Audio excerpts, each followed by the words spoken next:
Hello, I found a story in the Metro today that I wanted to share because people doing dumb things and then getting karma is kind of my kink. Influencers slammed for wanting to pay for restaurant meals with exposure. There's nothing like influencers behaving badly to tickle people, correct. And one content creator's brazen antics has been doing the rounds recently. When a British influencer, not me before any of you asked a London restaurant, again not me, for freebie meals, the establishment decided to have some fun. They've included the exchange between the restaurant and the influencer.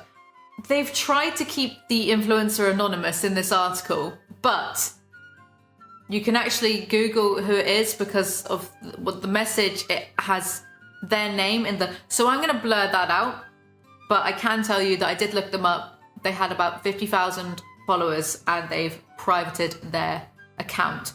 So, just to let you guys know, here's the message.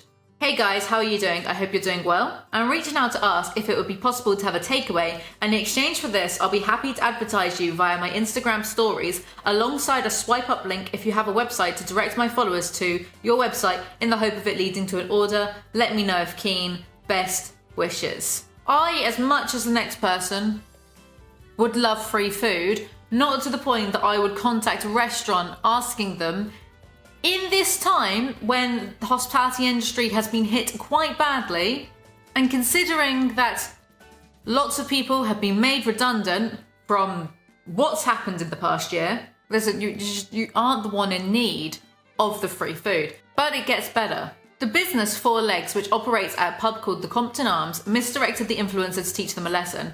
Chefs Ed McIlroy and Jamie Allen had some fun with the whole thing, pretending they would arrange freebie meals. They directed the influencer ostensibly towards the restaurant to pick up the food, but at the last minute they told the content creator to head to the police station and report themselves for crimes against the hospitality industry. Ouch. Would you be able to pick up? I can do. Whereabouts are you based?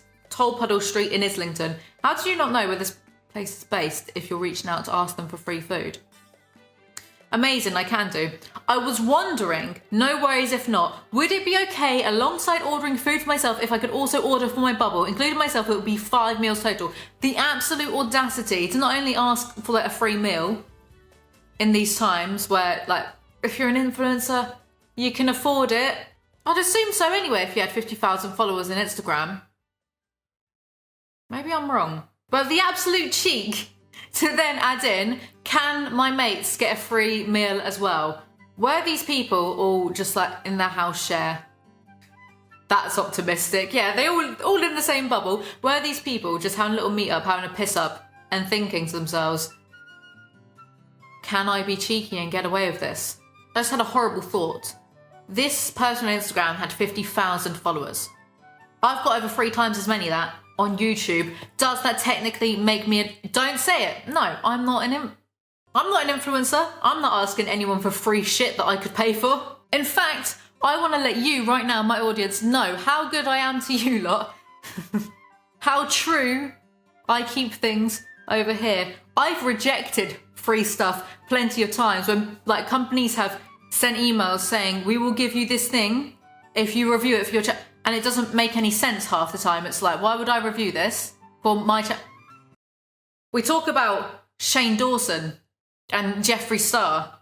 Why would I review, and I can't say what the products are because otherwise I might get angry follow-up in emails. I've rejected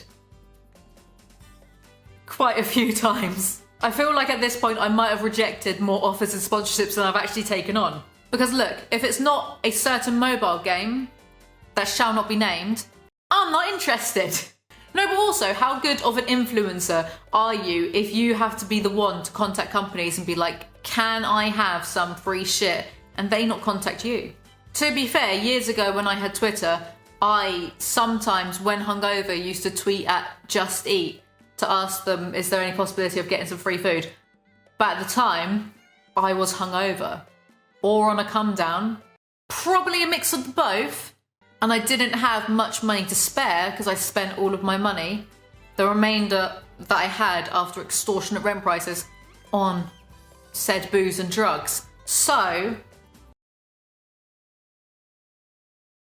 Don't be me. Four Legs replied, that's quite a lot of food. If you could do a couple posts, then we can do. You've got a lot of followers. Before adding, thanks man, it's really appreciated. No one would have sent me free stuff at 50,000 followers. They then continued the ruse by directing the influencer towards the restaurant. I'm not going to read this next paragraph, Metro, because I can literally just look down a few inches and read the conversation itself. Do you see the police station? No. Walked past NHS. I see 2 police vans past Sainsbury's. Yeah, it's that end. Head up there. Let me know when you see the police station. See it. Magic. Go in there and report yourself for crimes against the hospitality industry. The post has now received more than 36,000 likes on Instagram. Ironically, I keep doing like devil horns. Just so emo inside. Way more exposure than they would have gotten if they'd actually given this geezer some free food. To be honest, swipe up link. Because even if someone has 50,000 followers on Instagram, 50,000 people are not going to see that story. It'll be a fraction of that. It'll probably be more like 10,000, which is quite a bit. But then do they all live in the London area? Do you know what I mean? Many slammed the influencer and made fun of them. One person wrote, if you guys make me a free burger, I'll scream the name of your restaurant from my balcony for 30 minutes. That actually could be quite good advertisement. Humble pie for dessert, served beautifully, said another. The viral post also resulted in more people pledging to support the Islington-based business in future. One person said, ironically, this blowing up has inadvertently caused so much traffic towards you. That's what I just said. How dare you, person who said that thing that I said before I did. I look forward to ordering and dining with you when you're open with actual cash and not influencer imaginary monopoly money. I just love that this bloke actually left his flat to walk up the road to try to get some food that was never there and would never ever come to fruition. Oh well, boo-hoo, world's tiniest violin. I was just thinking to myself, God, I hope I never become like that. But as I said, I got 3 times as many followers as him. And I don't act like that. So I think I'm all good. The best person on YouTube, clearly. Anyway, that's all for this video. Just a quick little, oh, look at this greedy influencer. Oh, influencers are so... Are you an influencer if you have 50,000 followers on Instagram? Does that count? Surely an influencer isn't just someone that's got a bunch of followers. Because I would put Zoella into the influencing category. Emma Chamberlain. I wouldn't, no offence, right, Fraser, no offence, but Inaver, he's got like 800,000 followers on, and I wouldn't consider him an influencer. Or when Filthy Frank was a thing, he had like 5 million followers. Wouldn't consider him an influencer. Or iDubbbz. Or Ethan Klein. Is it not a certain category or genre of online entertainer that gets the crown of influencer? What do you think in the comments below? Who would you consider an influencer? I consider, yeah, like the beauty/vlogger lots to be influencers. Me, I'm just a sarcastic arsehole. I wouldn't consider myself a influencer. Or like Chris Broad is basically a travel channel for Japan now with his little incredibly high production. That sounded really sarcastic. It's not. I love his channel. Very high production, really well done. The actual short documentary, Shane Dawson Eat Your Heart Out, about Japan. But I wouldn't consider him an influencer.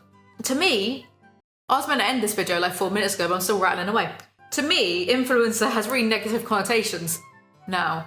What is an influencer? Because think about like the Made in Chelsea lot. I wouldn't consider any of them influencers either. Then Zara McDermott, potentially, is the title of influencer for vloggers, beauty people, and people that go on Love Island. I'm going to be thinking about this for the rest of the night. So let me know what you think down below. Do you think I would ever be considered an influencer? I hope not. I'm just a twat.